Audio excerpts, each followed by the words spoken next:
नमस्कार, नादीप्स किचन मध्ये आपले खूप खूप स्वागत। आज आपण नादीप्स किचन मध्ये 3 बेसिक चटण्या बघणार आहोत, ज्यांचा वापर केल्याशिवाय कुठल्याही प्रकारची चाट बनवताच येणार नाही। मग ती शेवपुरी असो, भेळपुरी असो, पाणीपुरी असो, रगडापुरी असो किंवा दही भल्ले असो किंवा दही वडे असो, अशा कितीतरी चटपट्या रेसिपी या चटण्याशिवाय पूर्ण होऊ शकत नाही। त्यामुळेच नादीप्स किचनवर आज आपण 3 प्रकारच्या चटण्या बघणार आहोत।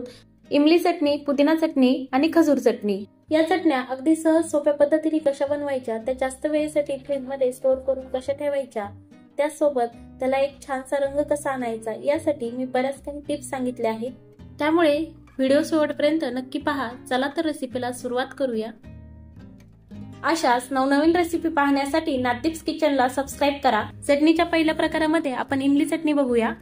इमली चटणी करण्यासाठी मी इथे 200 ग्राम इमली पाण्यामध्ये 3 तास भिजत ठेवली आहे। भिजवलेली इमली आपल्याला शिजून घ्यायची आहे। त्यासाठी गॅसवर पातेले मांडून त्यामध्ये मी इमली टाकत आहे। गोड आंबट चव येण्यासाठी मी इथे गूळ टाकत आहे। पण 200 ग्राम चिंच घेतली होती, त्यासाठी मी इथे 50 ग्रॅम गूळ घेतला आहे।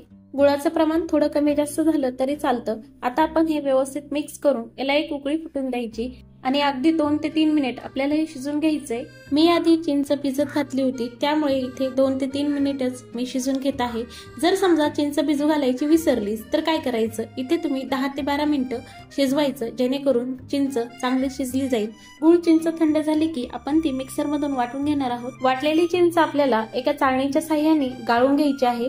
चिंच भिजू घालताना आपण जी चिंच भिजू घातली होती ती फोडलेली चिंच होती, त्यामध्ये चिंचुके नव्हते। ही महत्त्वाची गोष्ट लक्षात ठेवा। आता आपण हे गाळणीने गाळून घेऊयात। गाळताना तुम्ही पाहू शकता मी चमच्याच्या मदतीने त्याला प्रेस करत आहे आणि चिंचेचा कोळ खालच्या भांड्यामध्ये अलगद पडत आहे। सगळी चिंच आपली इथे व्यवस्थित गाळून झाली आहे। चिंचेमध्ये जे काही रेषा असतात त्या इथे बाजूला निघल्या आहेत।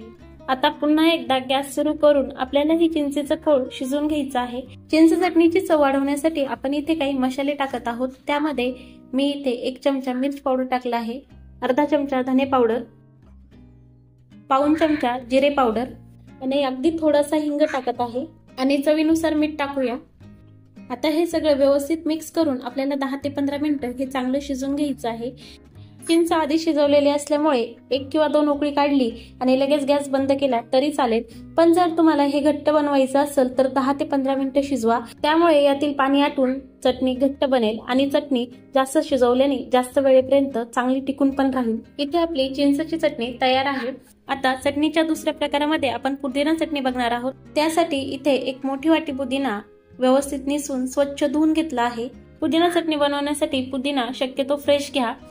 पुदिना चटणी बनवण्यासाठी इथे मी पुदिन्यामध्ये 1 वाटी कोथिंबीर टाकत आहे,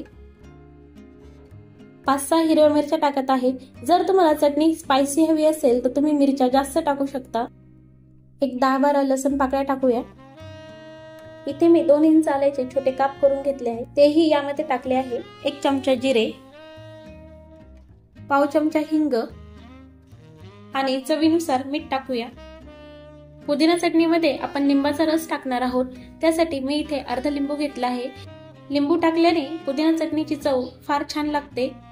जर तुमच्याकडे लिंबू नसेल तर अगदी अर्धा चमचा किंवा 1 चमचा दही टाका, त्यानेही चटणीची चव छान लागते। आणि पुदिना चटणी चांगली वाटून निघण्यासाठी एक खास टिप म्हणजे यामध्ये बर्फ टाकायचा। बर्फ टाकल्याने चटणी सहज मस्त अशी वाटून निघते। आता आपण ही चटणी वाटून घेऊया। आपली पुदिना चटणी मस्त अशी वाटून तयार आहे। चटणीच्या तिसऱ्या प्रकारामध्ये आपण करणार आहोत खजूरची चटणी। त्यासाठी मी इथे 200 ग्राम खजूर 1 तास पाण्यात भिजू घालून ठेवले होते।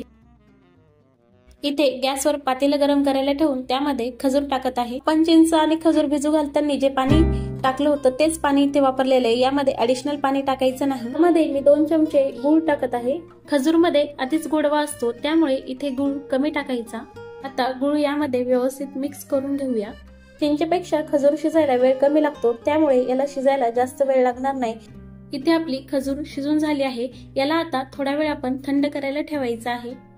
खजूर चांगल्या प्रकारे थंड झाली आहे। यामध्ये 1 हिरवी मिरची टाकायची, 7-8 लसूण पाकळ्या, 1 इंच आलं, 1 चमचा जिरे, अगदी थोडासा हिंग आणि अगदी थोडंसं मीठ।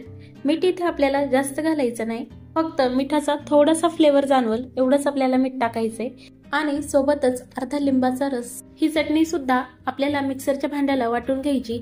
मी इथे जे हिरवी मिरची, लिंबू वगैरे सगळं साहित्य टाकलं ते तुम्ही मिक्सरच्या भांड्यामध्ये डायरेक्ट टाकलं तरी चाललं असतं, इथं फक्त मी दाखवण्यासाठी टाकलं आहे। आपली चटणी वाटून झाली आहे, ती पुन्हा एकदा आपण गरम करून घेऊया। मी ही चटणी गरम न करता अशीच फ्रीज मध्ये स्टोर करून ठेवू शकता, पण पुन्हा एकदा गरम करून त्यातलं थोडंसं पाणी आटून देऊन जर ती फ्रीज मध्ये स्टोर करून ठेवली तर ती जास्त वेळेसाठी टिकून राहते। तुम्ही पाहू शकता इथे मस्त घट्ट अशी चटणी दिसते। याला आपण अजून थोडं घट्ट बनवूया। एक उकळी काढून घ्यायची आहे। इथे आपली खजूर चटणी तयार आहे। अशा प्रकारे आपल्या तिन्ही चटण्या तयार आहेत।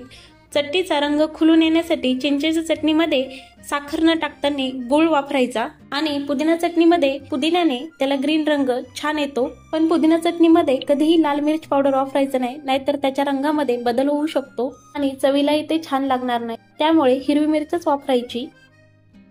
आणि जर खजूर चटणी तुम्हाला मस्त लाल रंगाची हवी असेल तर त्यासाठी काळी खजूर न वापरताना साधी खजूर वापरायची आणि अजून छान कलर येण्यासाठी लाल मिरची पावडर वापरायचं। तुम्ही ही रेसिपी नक्की करून पहा। रेसिपी कशी झाली कमेंट्स करून नक्की सांगा। पुन्हा भेटूया एक नवीन रेसिपी सोबत।